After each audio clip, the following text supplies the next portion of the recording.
All right, Aquatic Adventures team, you know me. I'm Mike Comsa. I'm the Midwest Regional Manager for Hewish Outdoors and Atomic Aquatics. So we're going to begin by talking about atomic regulators, and I think it's a great place to start. That's the origin of our company. That's really where we all came from. And the first thing that I want to do is kind of explain the atomic, our nomenclature, if you will. Why one regulator is called one thing versus another. You know, with a lot of diving companies, they'll try to find a name that sounds exciting and sexy. You know, the Superlative 3, that's their newest, greatest regulator. We take a little bit different approach. As I said, our company was founded by two design engineers, so we take an engineering approach, and our designations are alphanumeric. So what do I mean by that?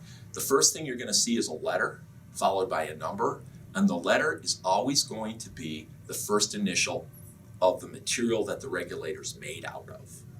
Right? So our premium regulator is made of titanium. So titanium is T. And then the number following is the generation of the regulator. So when they started the company all those years ago, it was called a T1. And they enhanced the product to being a T2, and now the current manufacturing version is called a T3. And that's the regulator that I have in front of me here. First, I'd like to just talk about things within our product line that are really proprietary and unique. These are things that are patented by Atomic Aquatics and Hewish Outdoors that no other regulator in the world possesses. Now, many regulators will have an adjustment knob. Some people will call it a free flow adjustment knob or a lever adjustment knob. So that's not proprietary and unique, but ours functions very cleanly and gives the diver the adjustability that they're looking for under a variety of conditions. But what other regulator companies don't have is the patented atomic comfort swivel. This swivel moves with you. Any attitude that you have underwater is not going to create a kink in the hose. So performance is absolutely optimal. There's nothing more comfortable than the second stage of an atomic regulator. Now, the next thing that's an industry standard today is some kind of a Venturi flow vane. So what we want to be able to do when you take a breath off of a regulator, by having a flow vane just behind the mouthpiece of the regulator between the second stage body and the mouthpiece, if we change the angle of the Venturi, we create turbulence in the mouthpiece, and when you breathe in and initiate breathing, the regulator takes over and begins to feed you air. So what we want is a regulator that's going to give you maximum flow and be very, very natural in performance. And those flow vanes are outstanding additions. When the first versions came out with other companies, they always had some kind of an activation switch, a little lever, so that you could turn it on or turn it off. And you might ask, well, why would you want to turn it off? Wouldn't you want it to breathe great all the time? But when you take the regulator out of your mouth at the flow vane's in full activation, have you guys ever seen that before? Somebody takes it out and they're talking, wow, did you see that whale shark? And air's blowing all over the surface. You guys have seen that before. That's not really a factor with the Atomic Aquatics regulator because we've got a feature called AFC. AFC is automatic flow control. So this is a really, really cool, innovative, proprietary, and unique feature on atomic regulators. In that assembly, when you're at the surface, the flow vane is completely deactivated. But as you begin to ascend and the ambient pressure increases, pressure pushes in on the outside of that diaphragm and engages the flow vane automatically for the depth that you're at for optimal performance. You do nothing. It adjusts itself.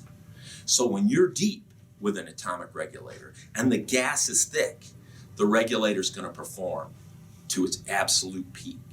And then when you come back to the surface, the flow vane is deactivated and the regulator is more stable than anything else on the market. No one has that combination of performance. Now, we've got a number of different varieties of regulators at Atomic, and they're all based on the material that the regulator is built out of. So if you look at a regulator the next one material-wise in our sequence below the T regulator, the T3 regulator, it starts with S. Stainless steel regulators are aside from titanium, the most durable regulator you can have. And when we talk about durability, no one touches Atomic Aquatics. With a titanium T3 regulator, the service interval is 3 years, 300 dives. How can we do that? How can we have somebody wait that long to bring a regulator in? Well, that also transcends materials. In that case, it's about design. We have got a design inside of our regulators that's called a seat-saving orifice. So when you look at most regulators, when the regulator is at rest, so there's no gas on the regulator right now, okay? When it is at rest, the low pressure seat in the second stage rests directly against the orifice, the knife edge, which is where the gas flows through and into your mouth. Now, over a period of time, the spring pressure inside the second stage, pushing that low pressure seat against the orifice, causes an indentation. This affects the way the regulator performs. That's why you have to bring those regulators in annually. I mean, among other things, but that's one of the main reasons, because the regulator will come out of adjustment with use, but not with the Atomic Aquatics regulator. Because when the regulator's at rest, the orifice is unseated. It's not sealed against the low pressure seat. So it's not wearing out, sitting still, like the other regulators are. The stainless steel regulator is the next step below the T3 regulator. And the idea is that the internal components, as well as the entire second stage, is made from stainless steel. The next regulator down, and that regulator, by the way, has a 2-year, 200 dive service interval, as does the rest of the regulators in the Atomic Aquatics line. So as we segue down through, the next price point level would be the B regulator. It's called a B2, that's the second generation brass regulator, and is our biggest seller. Most of our competitors make regulators out of brass, and they're chrome plated. It's an outstanding material to use. From there, we have a regulator that's specially designed at the same price as the brass regulator, that's optimally designed for technical diving and cold water diving. This regulator out of the box is rated to 80% oxygen compatibility. It's called the M1. It's Monel.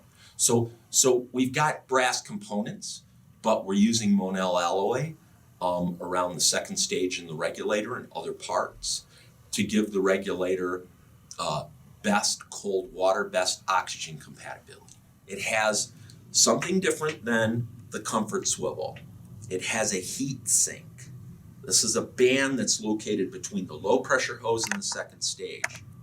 And that also is a way to conduct heat across the regulator so that it's more reliable under cold water circumstances.